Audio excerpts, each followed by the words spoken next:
I'd like to welcome you to Masters Digital Photography's I3 lecture series. We have an amazing roster of industry leaders and innovators lined up for you this fall. Tonight we are delighted to have distinguished photographer Robin Broadbent as our featured speaker. Robin was born in the UK, where he studied photography. He started his career in London, where he lived and worked for 15 years before moving to his present studio in New York in 1999. He is represented by the Bridges McKinney Agency. Robin is a frequent contributor to publications such as Numero, Paradis, Man About Town, V Magazine, Port Magazine, Wall Street Journal, Pony Step, and Harper's Bazaar.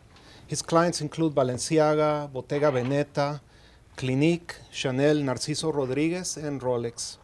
Solo exhibitions include Robin Broadbent black and white photographs at Smith's Galleries, London, and Metal Flesh at the Studio Gallery, London. Recent exhibitions include Sticks, Stones, Bones at Art 20th Century, New York, 2008, and most recently in 2010, Dossier Magazine's Secret Show at Space 1520 in LA. Robin has published 2 books of black and white photography, Marmalade, Photographs by Robin Broadbent, and Minus 16. He's currently at work on a 3rd upcoming title. 3, 4, 5, and 6. Wow, okay. But small. Fantastic. Small ones. And Robin was kind enough to bring some magazines and books to share with us, so feel free to leaf through them after the lecture. We'll have a short Q&A, 10-15 minutes after Robin speaks, so hold your questions until then. And please help me welcome Robin to our lecture series.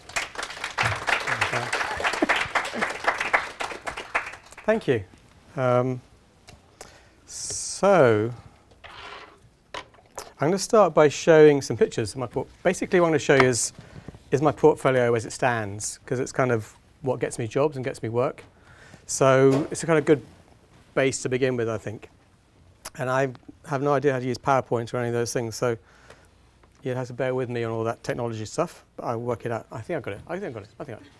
So I think I'm going to start with some pictures, and I'm going to talk more about me and my life, and me some more probably.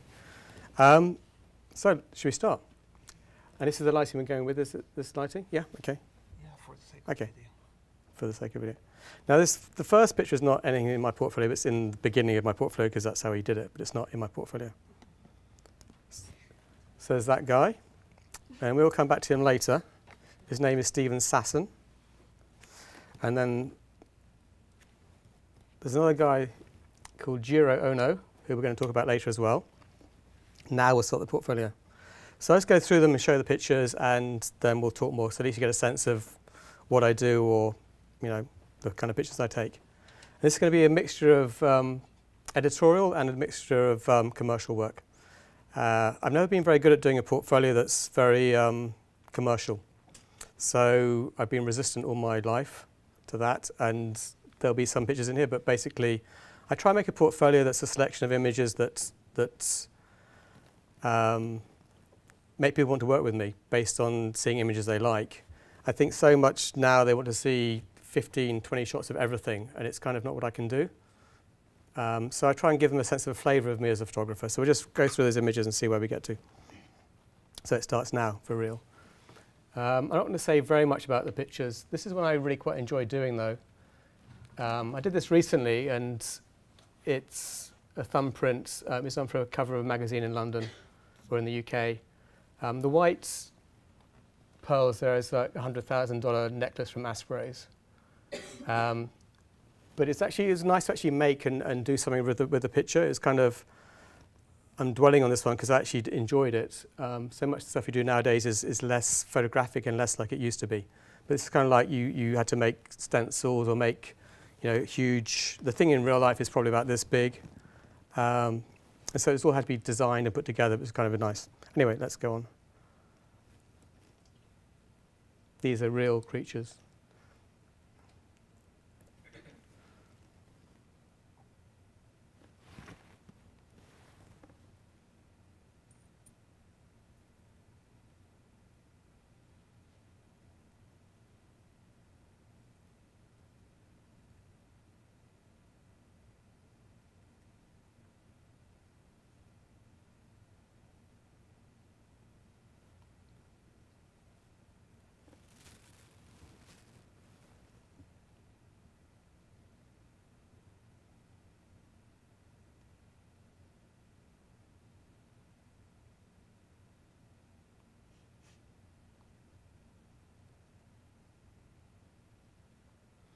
I try and work with the portfolio to try and make each spread interesting, so how images work off each other.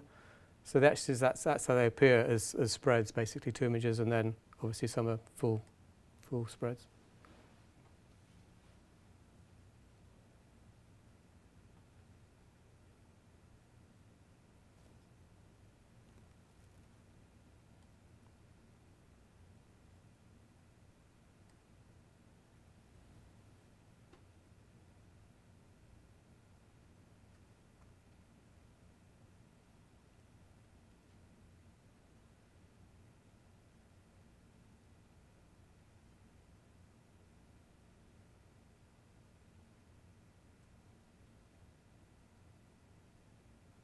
Yeah, some weird colour things happening here. But and that's that, okay.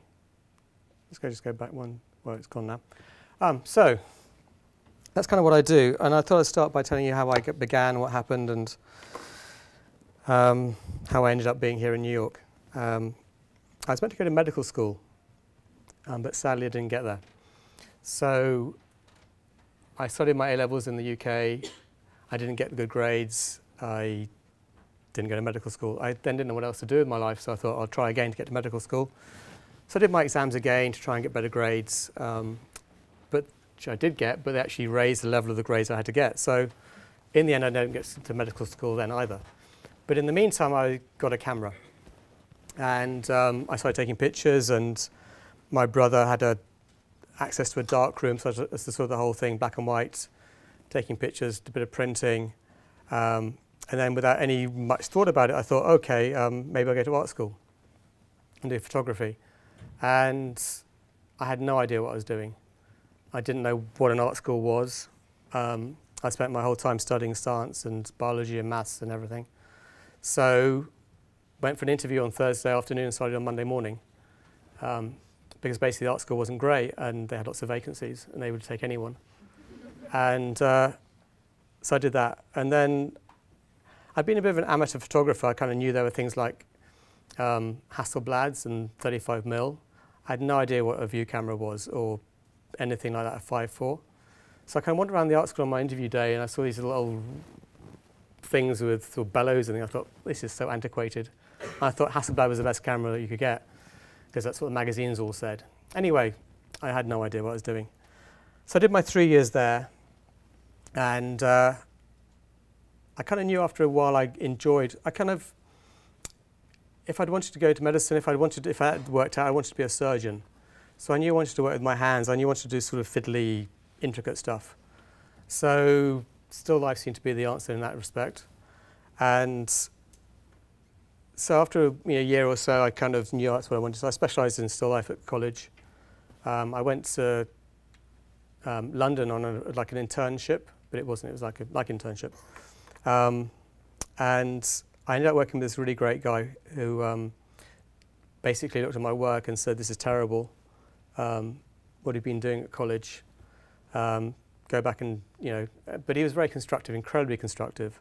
He went through every picture, spent probably 2 hours going through my work in my little mini student portfolio. So did that, and then ultimately he gave me a job. So that's how I got to London, and that was probably the best thing the art school did, was actually introduce me to him, which began my whole career. Up to that point, I hadn't really learned anything about, I mean, the course was very commercial. It was very much about making money, I suppose, or doing jobs and making money and doing that. And no one told me that people existed like Edward Weston or Stieglitz or even any of them. And no great photography. There was no sense of an art background or about books or about photographers or painters even. And you have to remember, again, I came from doing all sciences, so I had no idea about any of that stuff. And this guy was American. He had masses of books in the studio, and he basically gave me my whole education. He was a very well-respected still life photographer and did a lot of food. And he treated me like an apprentice in the sense that he basically gave back to me as much as I gave to him. So probably more so in many ways because I worked really hard for him, and he would make sure I did tests. He'd make sure I go into the studio at the weekends when he wasn't using equipment and take my own pictures. He would then spend time going through my pictures and critiquing them. So for 2 or 3 years, I had this guy who basically, you know, wanted me to leave him as a good young photographer. And he devoted many hours to me, and I worked incredibly hard for him. So it's all like, it's kind of, we all worked out fine. So that's what happened with that. He kind of then went off to do commercials and make films. And so I actually used his studio for a little while. So I actually had a ready finished studio. I have some notes here, but I've actually wandered so far, I'm not sure what to do. But he basically kind of instilled in me this professionalism, this desire to make great pictures, this whole, you know, not to settle for anything mediocre. And he did work at the very highest level in Europe, so I kind of was with him every day working at a very high level. He was shooting 8x10 the whole time, so obviously that was a long time ago and they had film and nothing else. And when I started taking pictures, it kind of strange because you watch someone for 2 years take pictures as an assistant. You know, he shows a light up, it comes back, that looks great. You have no idea until you try and do it yourself how difficult it is. I remember my first job photographing some tatty cake. Of course, I don't remember what it was. Well, I probably do, which is kind of sad. But I struggled for a day to try and make the light nice. I struggled, I didn't know what I was doing.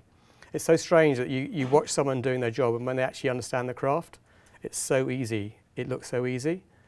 And you have a day with pressure, with art directors, with people behind you, and you have to perform on that day. It's kind of scary, and I found it very hard and took a really bad picture. This one I want to mention about that while I'm still doing that is that he kind of, once I stopped working for him, he would come in and out of the studio. He was busy shooting commercials or coming back. But he actually would, you know, came into the studio one day. I'd done so later I'd done a picture, an advertising shoot, and it finished. It was 8 o'clock in the evening or something. It was all done. I was kind of about to leave. And he said, let's see the work. Let's see what you've done. He looked at the picture and said, you know, it was like an 810 chrome. We looked at it, whatever.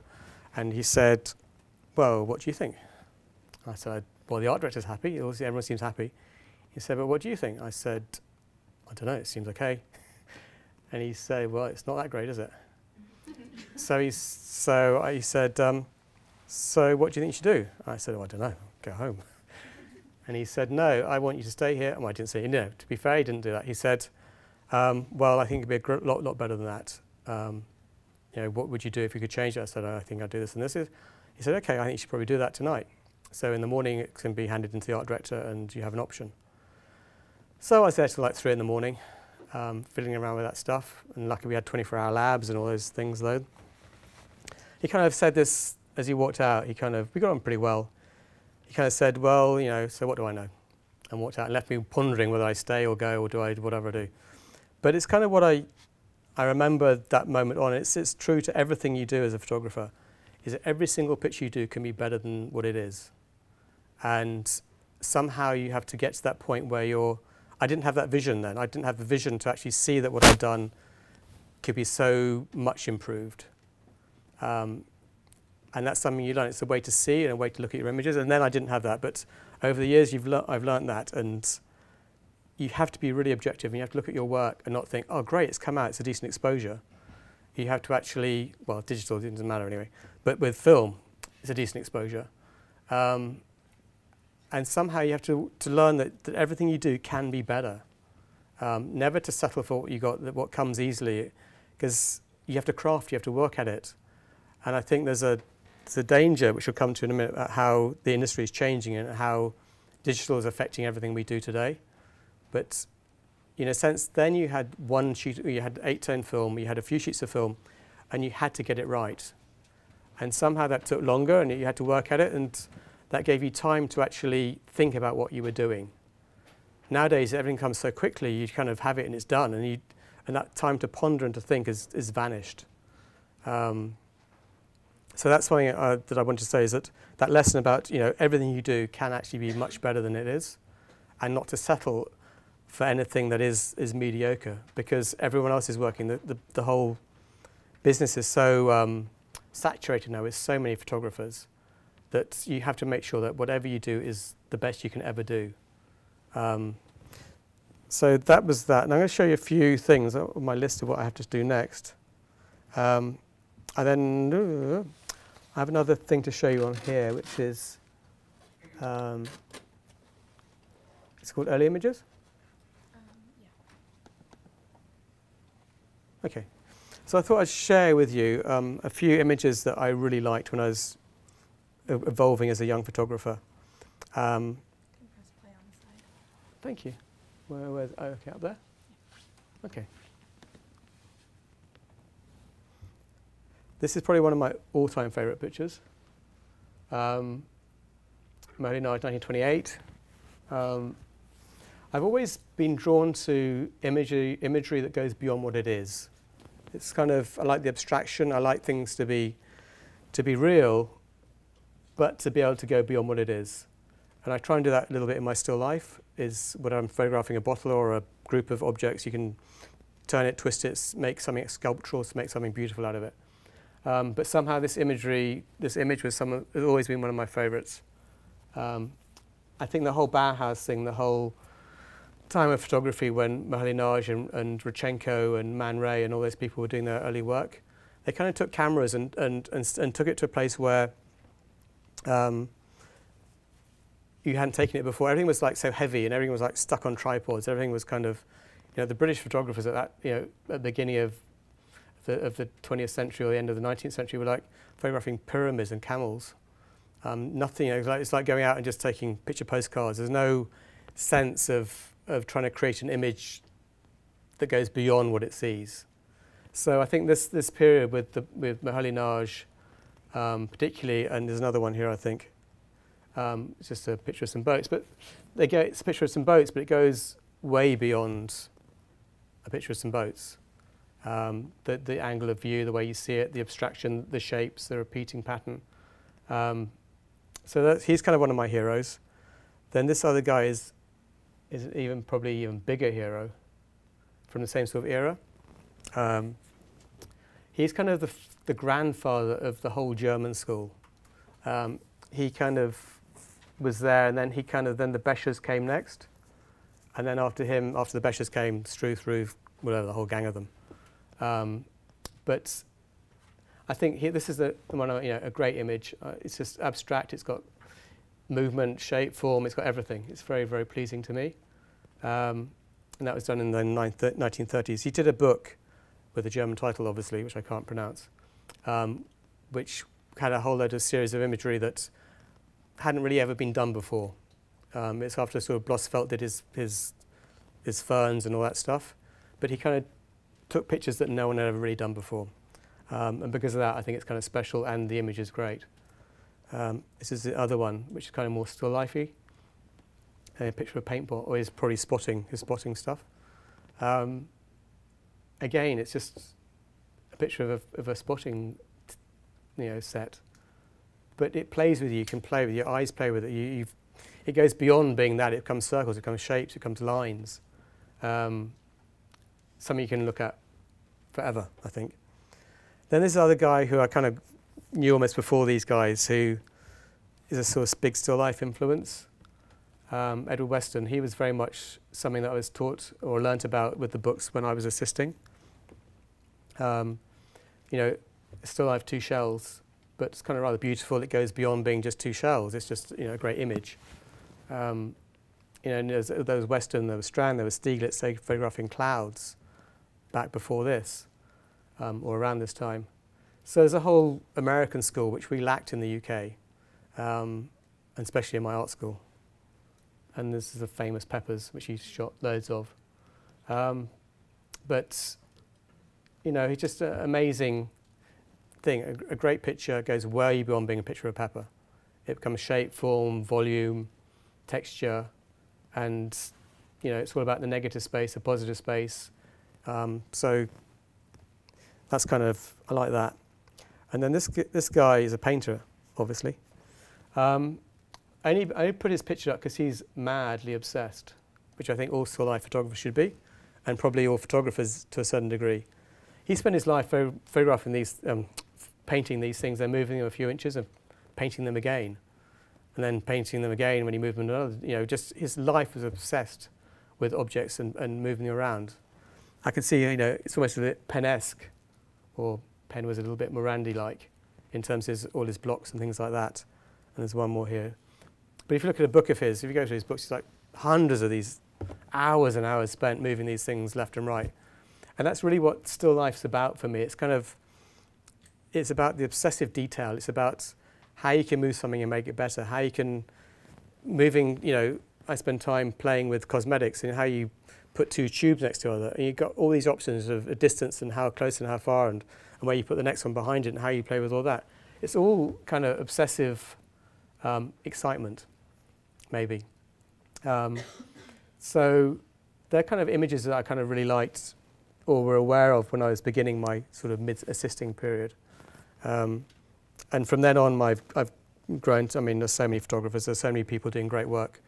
I think one of my, I don't have any pictures of them, but I think there's a guy called Lewis Baltz who does amazing work, who I think is very, very graphic and very beautiful. And a guy called Robert Adams, who's obviously, I mean, they're both pretty well known. But they both, I really like them personally. I have a little reading by Weston, which I don't want to read too much. I don't know how many, how long have I done? We have an hour total. Okay. This is written by Weston in 1939. And the great thing about all those photographers of that era is that they sort of wrote about what they did. They were sort of crusaders in many ways in the photography world, and they wrote day books, they wrote things, but particularly Weston. So I'm going to read this out to you, and then we'll move on to other stuff. But my reading's not my best, so we'll do my best. The most important element with which the photographer must deal is light. Camera, lens, film developer, and printing paper have but one purpose: to capture and present light. Yet for all its place of importance in the photographic scheme, light is too often unknown, unstudied, and abused by photographers today. Their knowledge of it is likely to begin and end with a handbook on studio lighting effects, how many flood lamps and flash bulbs to have, and where to place them to achieve which result. Artificial lighting has its place in photography, just as a miniature camera has, but the latter it is frequently misused for subjects that could have been photographed far better with natural light. Recently, an acquaintance of mine who has taken up photography came to consult me about what books on lighting he should get. I tried to show him books on lighting are not the best first step for a beginner, since artificial light is only a substitute for natural light. A thorough understanding of the latter is the first step toward intelligent use of the former. Only from the basis of his own understanding of light and its effects can a beginner judge whether the system given in books are suited to his particular purposes. Therefore, I advise my friend to go out with his camera and study light at first hand, to see what it does to familiar and unfamiliar objects, a tree, a face, a cloud, or a cloudless sky, to look at the same scene at every hour of the day, not glance, but look with understanding, until he learned to see objects in terms of their light quality. There's a great line coming up now, which you'll hopefully appreciate. This is 1939. My harangue probably did little good. In our age of hurry, 1939, canned knowledge is much in favour. Beginners expect to learn everything out of a book. They're looking for shortcuts, not experience. The advantage of lighting, in inverted commas, is that it can be taught, diagrammed and described. The disadvantage comes when the embryo photographer tries to apply its rules to the world around him and discovers that nature seldom conforms to the laboratory and textbook conditions. So that's a little Weston bit. So he's written a whole book. You can read that in yourselves in your own time. But it's kind of nice in 1939. You have to, you have to learn what you're doing. You can't just go out and get a book and just go and be a photographer. I mean, today everyone can go out and get a camera, a digital camera, and you take a snap and there's an image. But really, if you're going to take it seriously and be a photographer, you really have to understand the whole craft, the whole history, the whole everything that goes on. Or else you're just going to be like anyone. It's a lot of brain, a lot of effort, a lot of everything. I've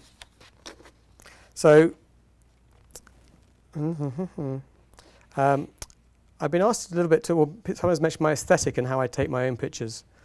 I think you have to take your own pictures that come from your gut, from your soul, from your heart. You can't go around looking at people's work and thinking, oh, that's nice, I'm going to start doing that. I've been doing this for many, many years, sort of 20, 25 years. And the only way you can do that is to actually do what comes from you. It's so easy to see other people's work, to be influenced by other people, to even copy other people's work. And one day that'll run out. You can do that once, you can do it twice, but what happens the third time? How do you take your own picture the third time? It's a time you have to be intellectualize what you do. You have to actually think about what you're about, what you want to say. You have to see what your point of view is. You have to work out what you enjoy. There's no point running around copying other people's work or being influenced by people.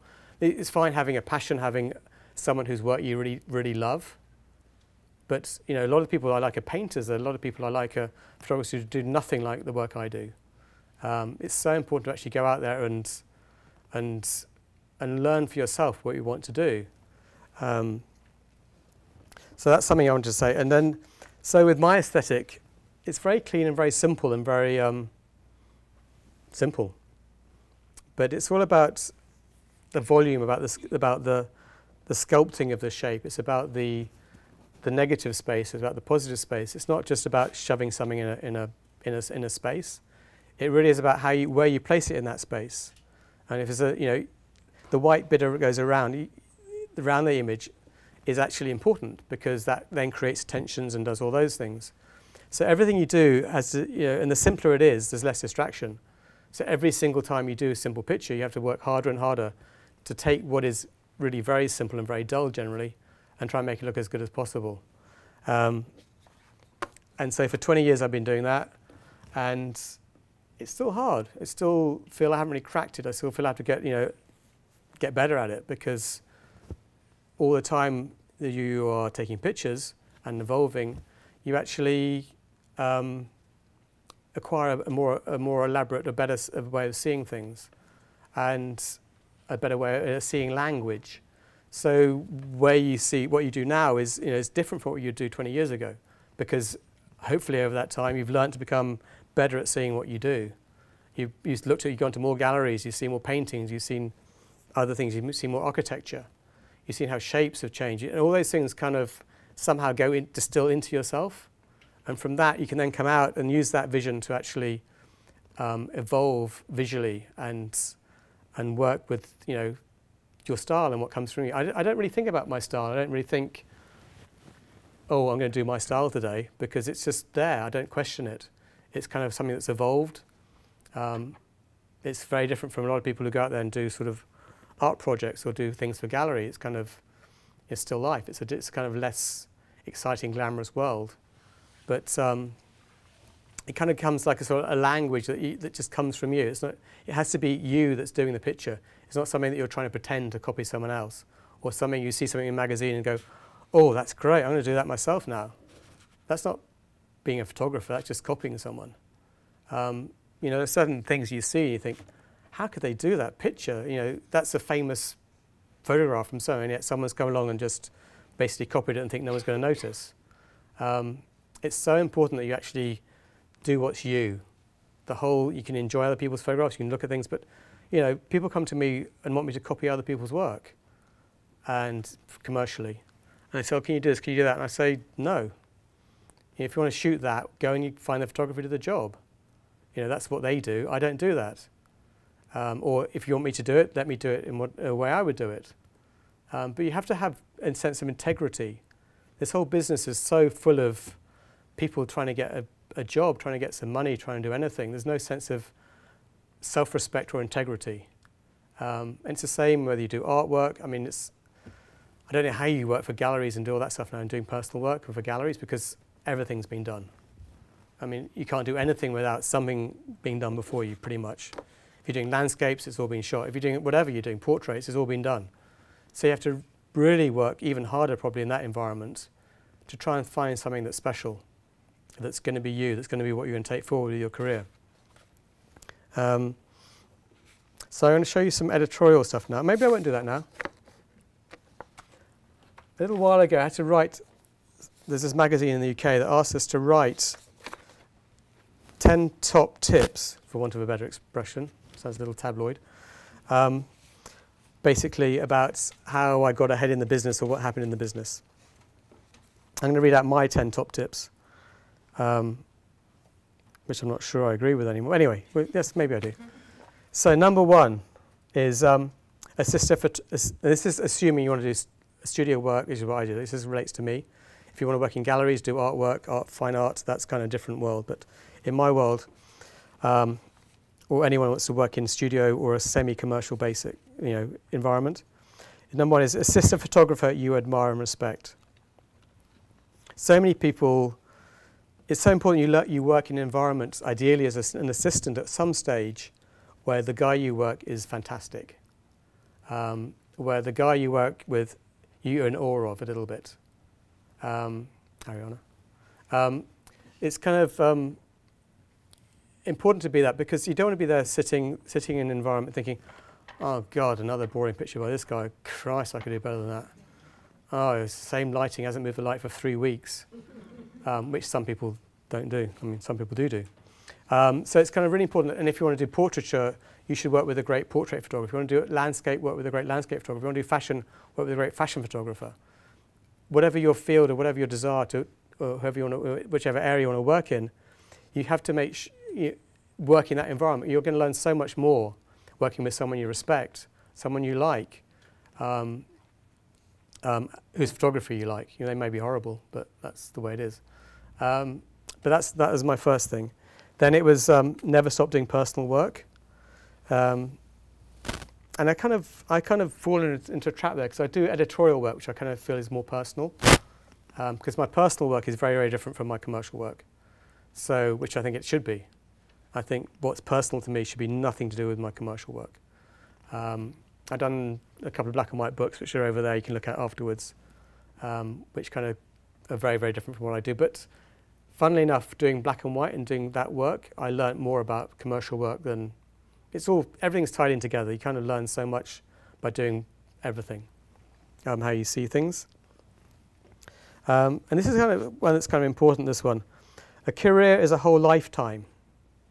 It's not just the first 5 years out of art school. It's not just a few years here and there. It's kind of, I feel, I haven't quite cracked what I'm doing yet.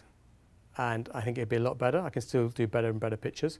I'm still working with a stupidly, little portrait shape with 1 or 2 objects stuck in it. It's kind of, I'm turning into my old sad Morandi. But I still feel it could actually be better. I still feel that somehow you can change things. You can just do something that makes it kind of special, that gives it something, beyond what it is, beyond what you've done before. And I think it's, you see so many students, and as a photographer, you hire assistants, and you see them develop, you see them grow, and you see them, with their college friends, and they've all been out 2 years, 3 years assisting you. Their friends come by, then suddenly I had one assistant who had a freak out because one of his college equivalents had got a job as a commission, and suddenly he fell to pieces. He couldn't assist, he couldn't do anything. He kind of became the most ridiculous person in the studio, to the extent I had to fire him. Not the same day, but a few months later, because he was so worked up and so wound up that he hadn't kept up pace with all his contemporaries, that he basically self-imploded. And yeah, so in the end, he was just like, it's so stuck in his head the whole time, was no use as an assistant. So he had to go. Not that I'm a mean person, but he had to go. He did actually write to me some years later and apologise for his behaviour. So that's that, is that you have to realise, some people are going to do it when they're 45, 50, 60. I mean, you have no idea when you're going to find your best period of your time. You don't know what's going to happen. You're going to leave art school, go off and do whatever. And it might take, your friends will suddenly are going up all around you, like, but you're struggling. But maybe you'll suddenly find something 5, 10 years' time that's way beyond what they do. It really is a whole lifetime of this. It's not just the short term. It's not like American, or politics. It really is about your whole life ahead of you to actually get the very best you can get out of yourself. So if you're not competing immediately, if you're not doing something, you're jealous of someone else's success, just let it be. Just concentrate on what you do. And then there's another one, don't be swayed by fads or fashions. Be true to your own vision. Respect the past and the history of photography, which I was touched on a little bit about the plagiarism and about copying other people's work. But it's up to you to also have a knowledge of the business and the industry you work in. If someone's going to produce a famous picture and you're going to say, well, you do a picture that's basically a copy of someone else's image, you should know that image exists, assume it's a famous image. It's up to you to be looking at all the work. It's up to you to know what's going on in the history of photography, who did what when. It's all relevant. It's your life. And it's all gone on for 100 years. And it's important that you're aware of what's happened, how people changed, what people did, and what are the great images are. There's no point copying a Man Ray picture or doing a Man Ray picture or copying it and thinking no one's going to notice, because everyone will notice. And it's also just disrespectful to yourself. It's just silly. A great still life photographer, did a series of snake pictures. He then did a series of snake pictures which he then did for Gucci, with a bag and shoes and snakes. And they were great, and it was his story. He did it in numero. Then Gucci gave him the campaign. Now you see people shoving snakes in with bags and shoes or whatever, and you think, why? It was done beautifully by Guido. Why are you now can you not think of anything different than copying someone else's work? And it's as bad for the art directors, the people that commission that, the people that do that, the editors in magazine, the art directors in magazine. Everyone knows those pictures exist. So why, as a photographer, would you actually want to copy it or do something with a snake and a bag or a snake in a shoe and a snake in whatever? It just seems it's wrong. And as individual photographers, you have to make sure that that's not what you do. You don't want to do that. You want to come up with something. You want to do the next thing that's not the snake in the bag. You want to do something that's your own image, that's going to be strong and people are going to love.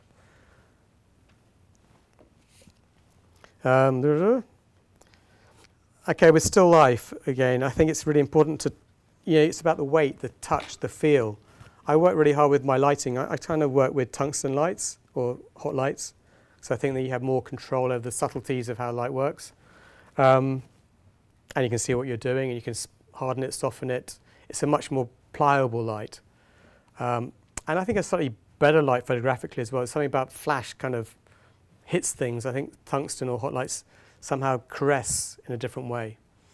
It's a bit like vinyl and CD. I mean, that whole argument about all that stuff. But I think tungsten give you something special. They give you like a more of a touchy, caressing kind of light. So I use tungsten lights. And you work very hard. If it's something soft, it wants to look soft. If you take a picture, you want to be, commercially or whatever, you want to touch it. You want to put your hand into the picture, and you can feel it's being soft, like fluff. Or you want to, if it's leather, you want to touch the leather. If it's hard or metal, you want to get a sense it's hard and metallic. All that stuff is about lighting. It's about how you craft the light, how you soften or harden the light, how you, think. And a lot of that comes from starting with the objects, or the object. You kind of play. They have weight, they have volume. If it's heavy, it wants to look heavy. If it's light, it wants to look airy and light. Kind of all that thing, or you want to take light, you can then adjust it. But basically, you're working with something that's a three-dimensional object that has weight, has volume, has a finish on it, and you have to take all that and somehow incorporate that into your style, into what you do, and to compose a picture. So again, as a still life photographer, and I'm sure it's the same. Well, you can't touch a lot of things. I put here in brackets, which I wasn't going to read out, but I will. I put in brackets in this thing. Do not do this in working with models, about touching and feeling the objects. But it's it's all about the weight, the volume. It's about it's about sculpting. It's about all those things. And I said use your brain, because you have to use your brain. It's kind of, you can't let it go redundant, just snapping away. And then I said work with the best art directors. Collaboration is always, a great thing when you're working with two people. You can bounce ideas. You can do all that. So, you know, having worked with the best photographers and assistant, you then want to try and work with the best art directors because they will encourage you. They will push you into directions you hadn't quite got to, and you can push them. It's like a relationship. Otherwise, it's kind of nice to have that sort of collaboration thing. Sadly, that's kind of not around so much anymore. I mean, I think now more and more I do shoots where no one bothers to turn up. And that whole relationship where you actually work with people, where you had someone to push you and you could push them, and you create a much stronger image. But now suddenly in the studio, I'm noticing that more and more people don't really turn up. They want you to send them a JPEG, and that's fine. But the art directors used to be really on top of it. It was their thing. They would turn up excited to create an image with you and work with you. But now in this day when everyone seems to be so busy having meetings about nothing, they haven't got time to actually come to the studio and do that work. And I said here, which is obviously still life thing, is it pays to be a little obsessive, which is what I am. So, you know, all those little details, every little thing you do, everything you do in the picture, every millimeter of space around this, or how you move things, or how you put your camera up and down, all that stuff is so important to making the picture better than it could be. So that's basically that. That's my top tips. And I said, have fun, enjoy the day at the end. Because you have to enjoy it. There's no point in doing it if you have a horrible time. So enjoyment makes things a lot better. So now I'm going to show you, I do this thing, what do I do? Oh my God. Exit, okay, I got it. Okay, thank you. I'm just going to run through a whole lot of editorial stories now. So I do commercial work, obviously, and I get paid to do that. And you have less opportunity to actually do great imagery, and that's especially nowadays. Things very much are now pre-tested in the agencies. They kind of have little digital cameras, they take snaps, they present the client with a finished idea, and then it comes to you to shoot it, and you basically have to do what they want. And they've already done it, except they've rebuilt it out of all these different shots, and you can never achieve it in a camera. So you spend a long time trying to do, because I believe in doing one picture and doing it properly. So that's always the challenge. When I was younger, an art director would turn up with a big pad and a magic marker, and they'd be a scribble, with nothing. And you'd then spend the day working through Polaroids, having ideas, seeing what you can do till you got a final picture that you really liked as one final great image. Nowadays, commercially, that's happening fewer and fewer and fewer times. I also used to do this thing when I would do what I would call test days, where I'd spend a whole day working with 810 Polaroid, just shooting Polaroids all day. And an agency would come to me, or I'd have a relationship with an art director, and they'd say, we want to shoot this fragrance bottle. And we don't know how to do it. We don't know what to do. You're the photographer. Why don't you spend a day with this bottle? Just shoot Polaroids all day long, and then we'll decide what we like. And that was I used to really enjoy that. Shooting Polaroid was very liberating because you didn't have to light it to the perfect place it would get to, and you could just do that. But nowadays, that's not so much the case either. So commercially, it's harder and harder to be involved in what the final image is, what people give you to do. It's kind of more predestined to be whatever someone in a design agency or an agency has already decided is the best viewpoint, the best way of doing it. And then they've shown the client, so you can't really deviate too much. So commercially, it's kind of more and more difficult, but editorially is the one place where you can actually do something similar, or you can do something where you can play for yourself. But even that's changing now, because the big magazine, the Condé Nast, all those big EMAPs, all those people, they have to please their advertisers. So when you used to do editorial, you would get 5 things to shoot or put together in a picture, and you could do what you like. You could compose it, you could crop things, you could do this. Now you crop something and you get someone screaming at you because you can't see the whole bottle, or you can't see the whole of this. You can't see, and always there's an ugly child or an ugly thing that has to be in the picture because it's the biggest advertiser. there's always this, if you're doing like a couple of shoes, there's always one shoe that is the ugliest shoe you've ever seen, which fits into no composition. You cannot take a decent picture of. But that's when you have to shoot because they advertise in the magazine, and therefore to keep everyone happy, you have to shoot it. So this whole concept of editorial is kind of changing because it's not editorial anymore. It's basically free advertising for the people that pay loads of money to advertise in those magazines. And the editors and the people are sort of so instructed now that you can't actually do anything that's kind of more yourself. So the editorial, but you can do nice things for magazines that pay you no money, which is what I now seem to specialise in. There's some great European magazines that really let you do what you want, and not entirely what you want, because you're limited because always they give you stuff to shoot, but there's no messing around with, oh, you can't show that, you have to show this label, you have to show this. So anyway, here are some editorial stories I've done.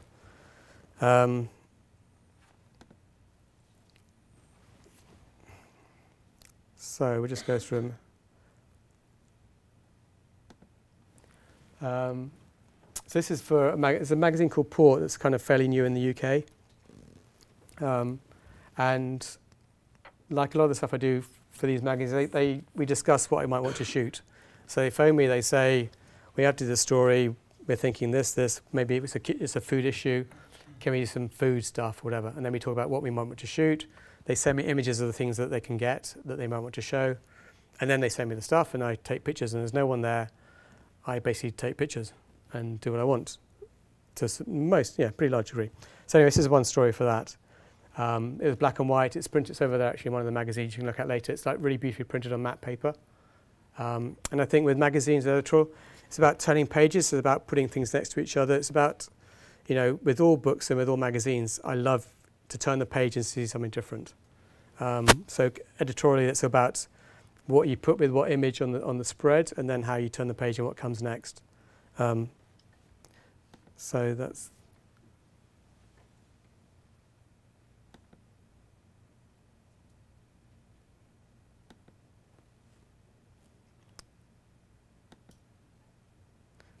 That was a Port magazine. Now there's it's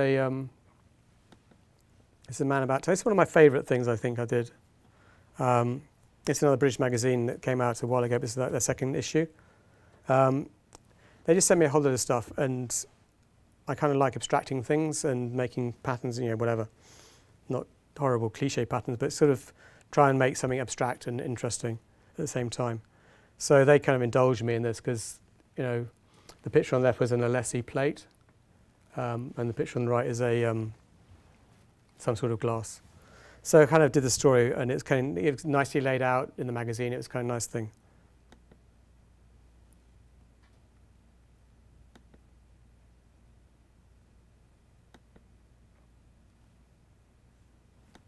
So there's that, and then there's a numero one here. Numero is great because it doesn't you don't have to show anything. You do these things for beauty products, but they really don't care what you photograph. In a sense, it's kind of really is no labels, no anything. Do what you like. This is a story where you can see some bottles, but it's not really about anything you can see.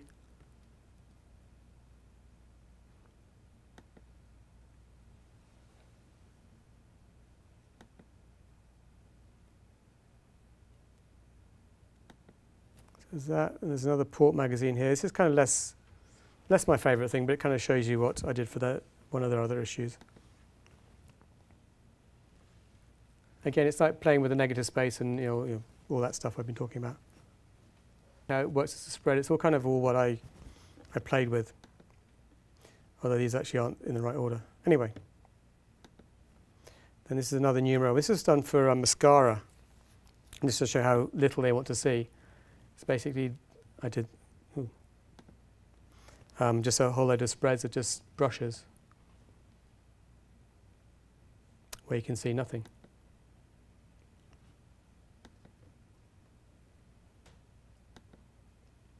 So I kind of enjoyed that. And then in the same issue, there's some bubble pictures. I've been shooting bubbles for a while. I kind of got a little obsessed with bubbles, and I did a story for them.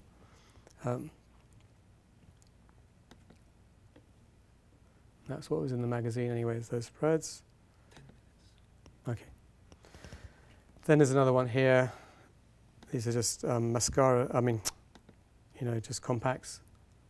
But again, I try to make these kind of architectural and interesting and slightly just about shape. And in fact, you didn't really know what it was, which I kind of liked. But you could, it's kind of sculptural and interesting.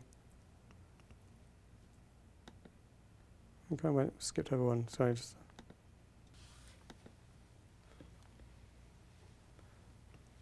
But again, all the, with these things, the highlight, you try and work really hard to get the highlights to describe the things and to feel the powder and all that stuff. And this is another story I really liked, which I went to a magazine, Muse, an Italian magazine, and wanted this thing where everything went through pages, where everything went through the whole page. It's like every page was a spread, basically, and I just wanted everything to go cut through the whole thing.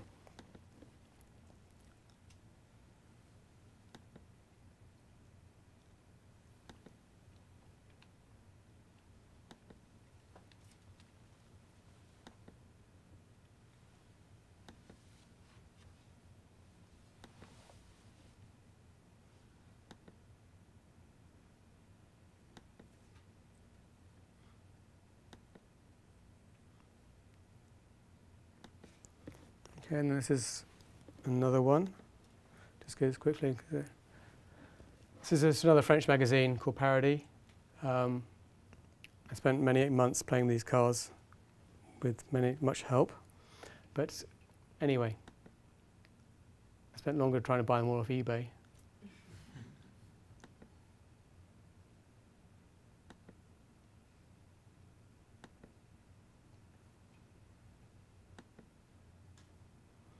And then this is one I did a story for W, which is kind of I kind of liked. These rings all cost probably $1 million to $3 million, which is kind of weird when you hold one in your hand. But again, I kind of made the whole thing quite about the shape and thing.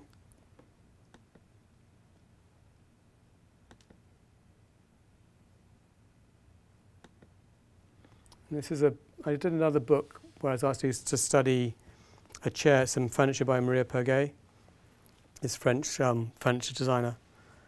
I'm just putting these in because I kind of like them.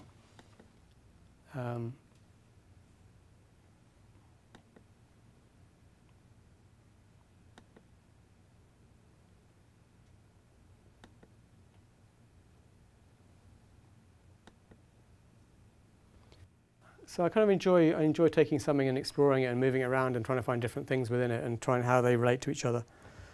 I've got a couple more pictures here, we'll do it quickly. This is a much longer story. I've just got a few of these. I've always been a little obsessed with stacking chairs. So Wallpaper gave me the opportunity to shoot lots of these. And then this is a Port magazine I just shot. This comes out this week, I think, which I quite enjoy doing.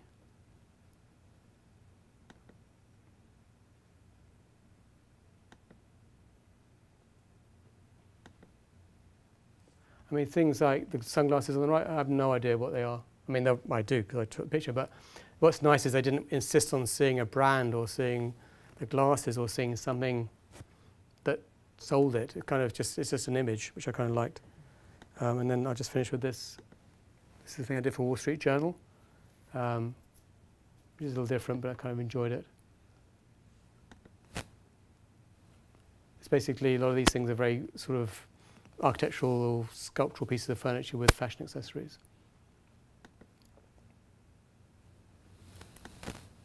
That last chair, just because I know you want to get one.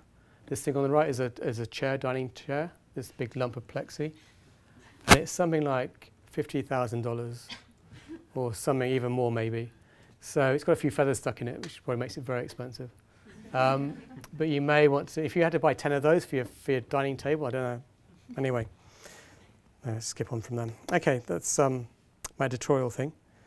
I just want to come back to two things. One, if you remember that guy at the beginning in my portfolio, we'll just bring his picture up again because we can.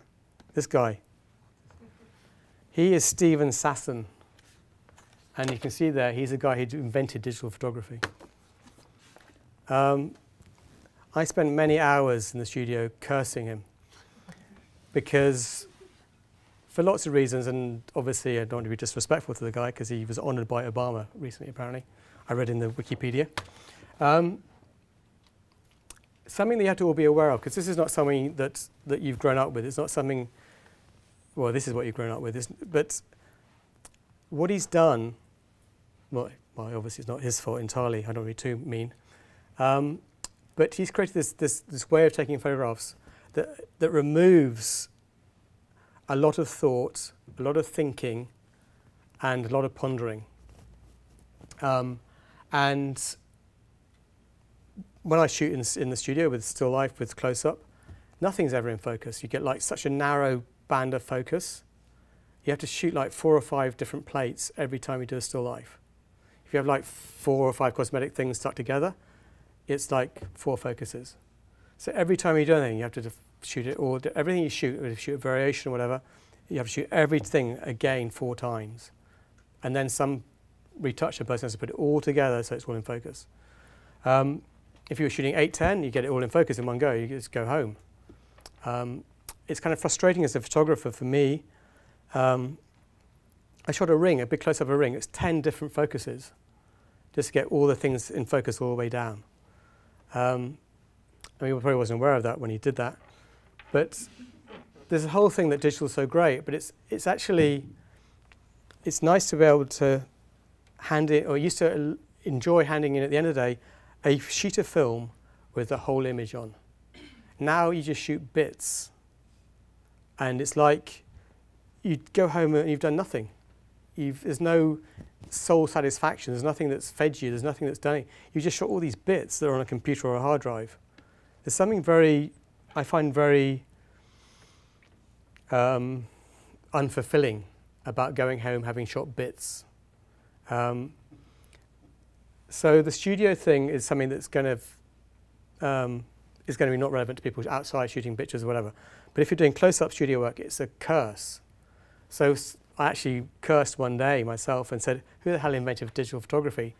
Luckily, someone went off and found his picture and told me.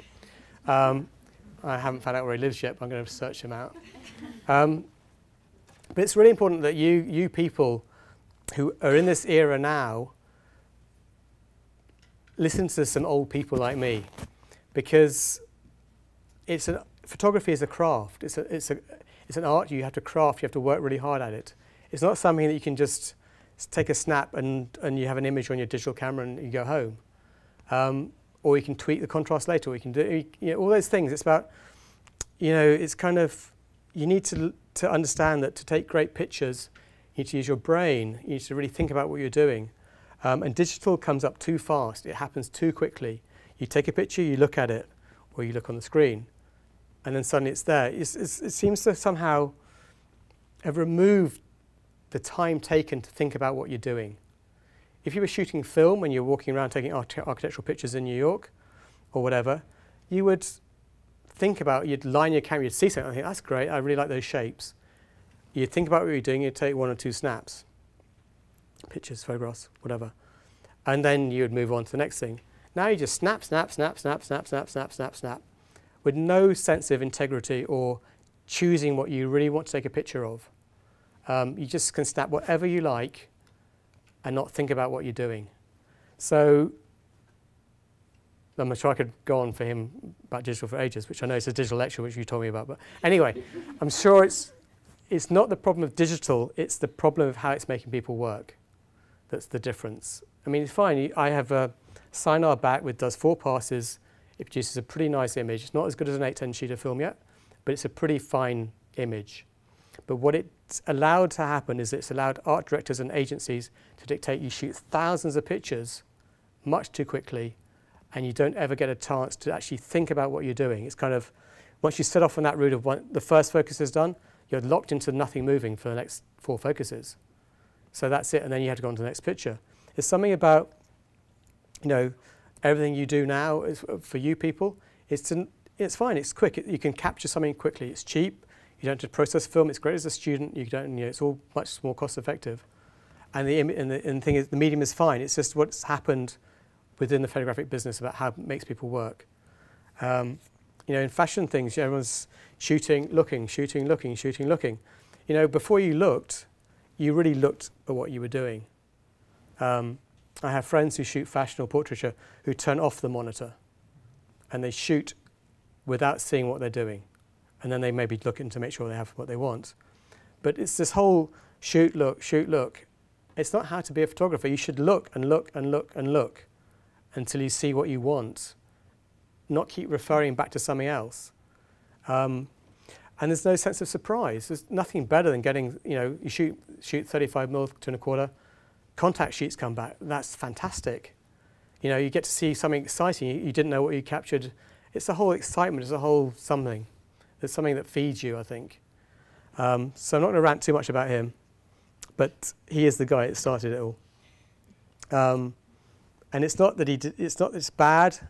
It's just it's allowed people to abuse photographers, to make them do too much work too fast and not do good photography. It's kind of brought the whole level of expectation and about the level of good photography down. And it's up to people who are working with digital now and people in art schools who are going to go on and become photographers to make sure that they actually make great pictures with this medium, not to settle for mediocrity because it's quick and easy. And then we have this last guy who is completely different, and one guy I really like in contrast to the other guy, who's Jiro Ono. And he had a film out recently about him, and maybe you saw it. But he's 75, wherever he's 85, I know, old man. And it's a great film, you should see it. But for a still life photographer, it's like my life, in the sense that he spent his whole life working with a bit of fish and a bit of rice that big. And it's great because he doesn't think he's got it right yet. He's won 3 Michelin stars, the only Japanese restaurant in the world to have 3 red Michelin stars with 3 Michelin stars. The highest accolades you can get in food, and he still hasn't got it right, he thinks. He's still obsessively trying to make his rice better, his fish better, everything better. And that's how you have to be as photographers. You have to realize that all your life you're working and you can still make it better and better and better. And this guy's pretty amazing. It's a good film and inspiring and all those things. But that's really, as photographers, that's what you need to do, is to appreciate it's a lifelong thing. 50 years later, he's still struggling to get his sushi right. And that's what you have to do with your lives. It's not about the next 2 or 3 years, it's about your whole life. It's about making it better and better and better. That's it.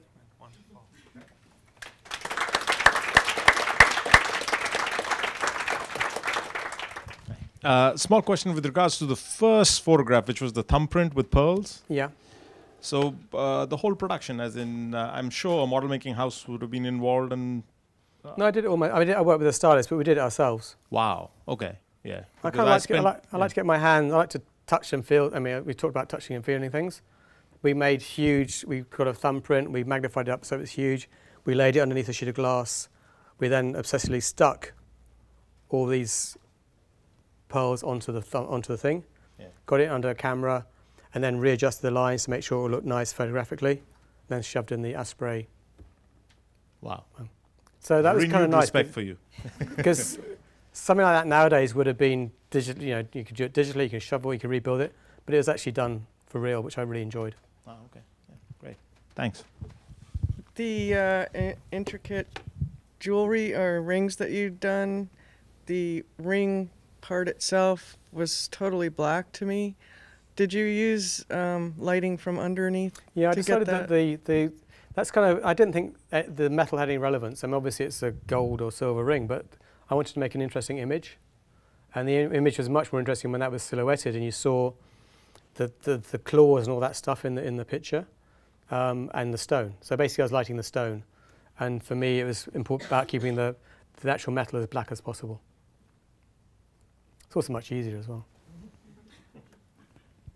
We haven't talked about your fine art yet, and I mean, could you give us a sense of books 3, 4, 5, 6, I think? I think, I mean, I've done 2 books already, which are there you can look at in a minute. One is just a publisher wanted to do some pictures of my sort of semi-architecturally abstract-y work, so that was called Marmalade, because there's a weird picture inside of marmalade. for no reason.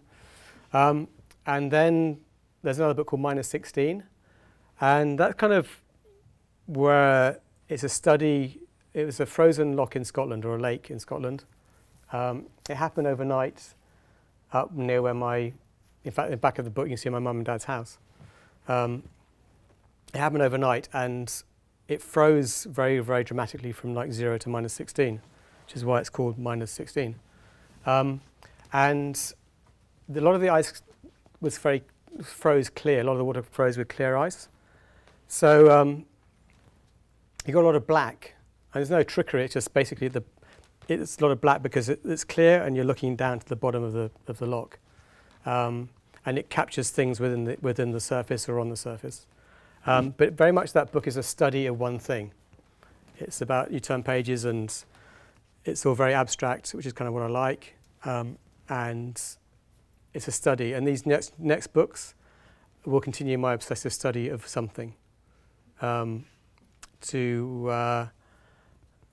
They're studies, basically. I kind of like to find something. I mean, I'm trying to think what I can say, but I have nothing. But it's kind of, maybe it's like a broken roof, which you can silhouette, make really interesting abstract images.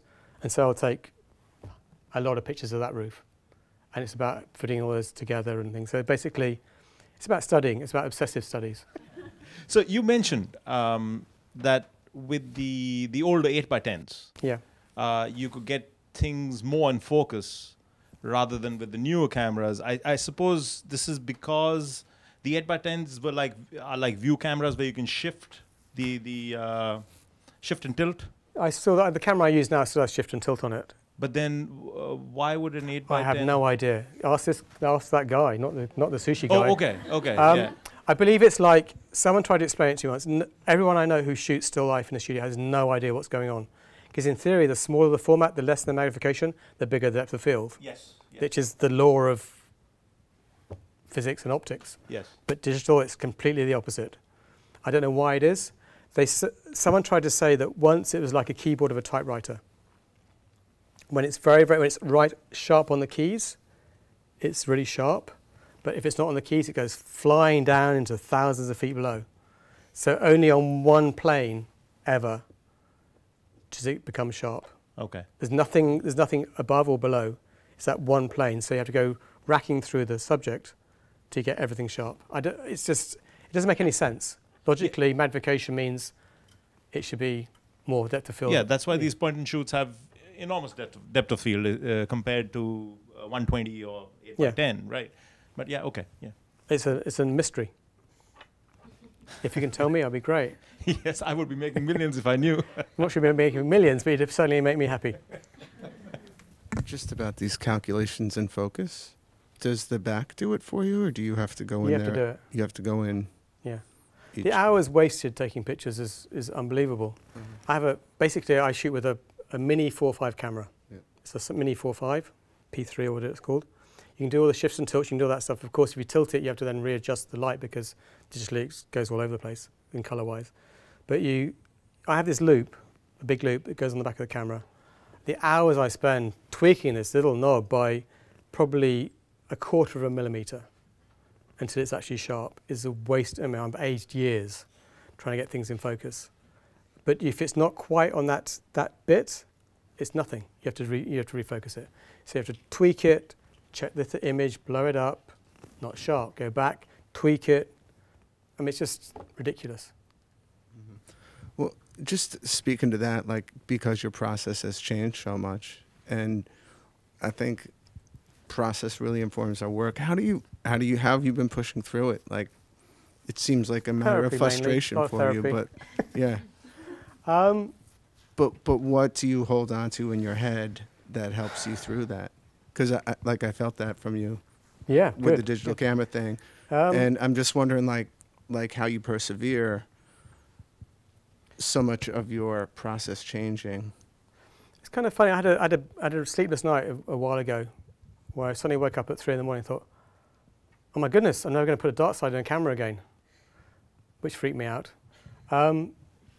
Because there's something about, and then I shot some of this editorial stuff I do on film on 4.5, but the labs are going. It's much harder now. I kind of But when I did it, having shot digital for a while, then shooting film, you go in, you sit down, or you have a little stool, you put your camera's locked off on a camera stand, and you can see through the 810 camera. People move things, you think about what you're doing. You can't see anything through it. I mean, it's a little tiny square, but it's pointless.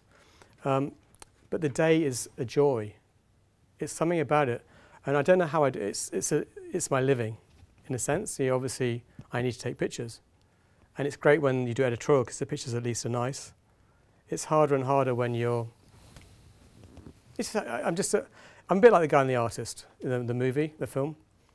I want to burn myself with all my celluloid. Because it is hard changing. And I have been working 20 years, 25 years. But you have to change, and I have changed. I've been shooting digital for 3 years now, I think, or even a bit longer. And you have to do that because that's what you do. That's how you have to work. But it's tricky because a lot of people don't know that all goes on. So these books you're publishing, is that stuff film or? Yeah. Okay, right on. Yeah, that's why I still do them, because it's film.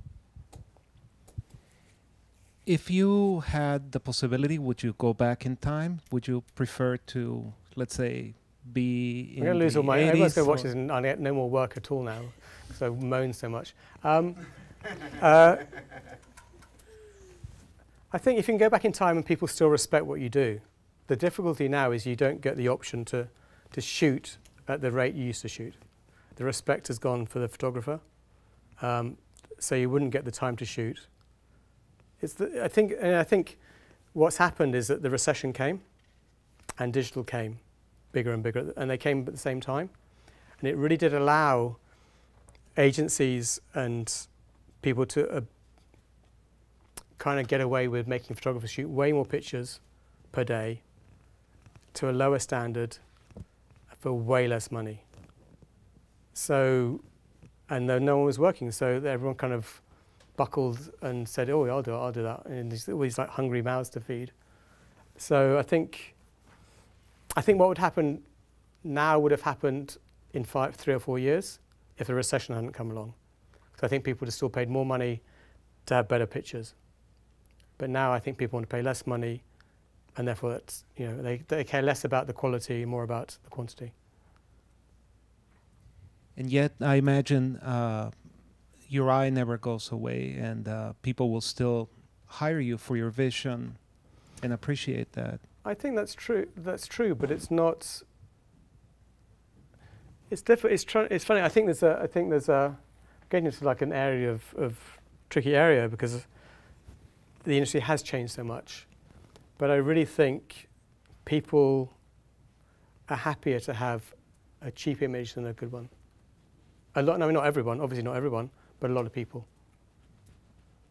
And those subtleties, and we talk in still life about the subtleties and about all those things that are really important. And sometimes people don't really appreciate the subtleties. It's like, I was going to, like websites. I still have a portfolio with prints and all that stuff. Websites kind of make everyone look the same.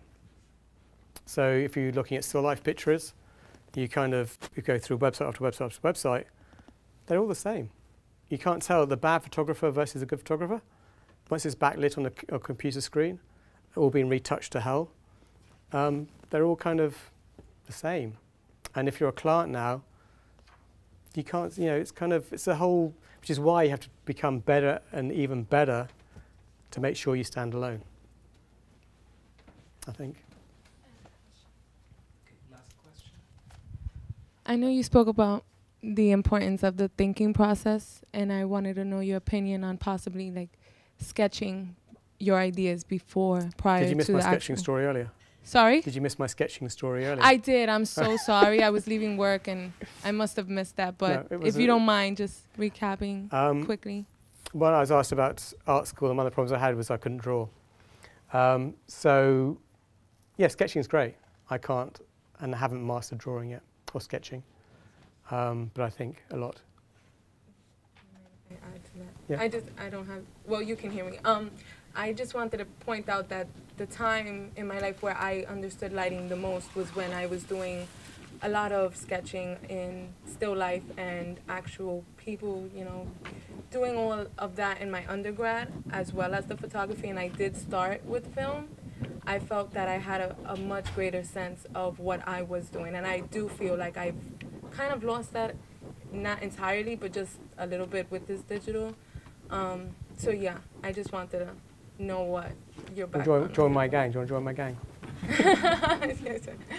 I kind of do. I mean, I do miss that. I miss the whole process of it and having something physical at that moment versus having there's a word called ponder, to ponder. And that's the word I think that's missing. I think when you shot film, you would, and you obviously weren't shooting so quickly, but you would be able to ponder. And I actually brought my one prop with me, which I forgot to show you, which I brought. These are croppers, which you obviously will recognize. But these are probably the most important thing about learning about composition, about how to fill your frame. Obviously, these were used with film. You get your 810 by, would come back and you lay it on Lightbox, and this would be, you'd wiggle around with this, and on Polaroids. And when you're doing a Polaroid and it come out 2.5 minutes later, you lay it down and you would go attack it with these, and you'd look at it, and the art director would look at it, you'd look at it, and whatever. And you'd fiddle around and you'd twist it, you'd turn it, you'd do all those things. And that time, it's like you thought about what you were doing. And it's not the same as going into Photoshop and cropping something. It's something physical about actually having an image and doing that. And these things taught me more about composition and, well, than anything. I'm obviously using my brain, but it's kind of this device. And I think if you're doing a series of images and you print them out, and you then get these out, so many students or young assistants bring me pictures, and you think this could be cropped so much better. So even if you print out your pictures, get a set of croppers and start playing with them, because you often can recrop it, take something distracting out of a corner, or move something left, right, and it suddenly becomes, more interesting. So I think, that to ponder, to take great pictures, you need to ponder and think about what you're doing. Hi, my name is Randy. From an architectural standpoint, I really admire your work. From looking at some of the pictures you were showing, I see that you use a lot of high contrast and high and low key with an incredible amount of detail in your images. I would like to know, how do you accomplish that?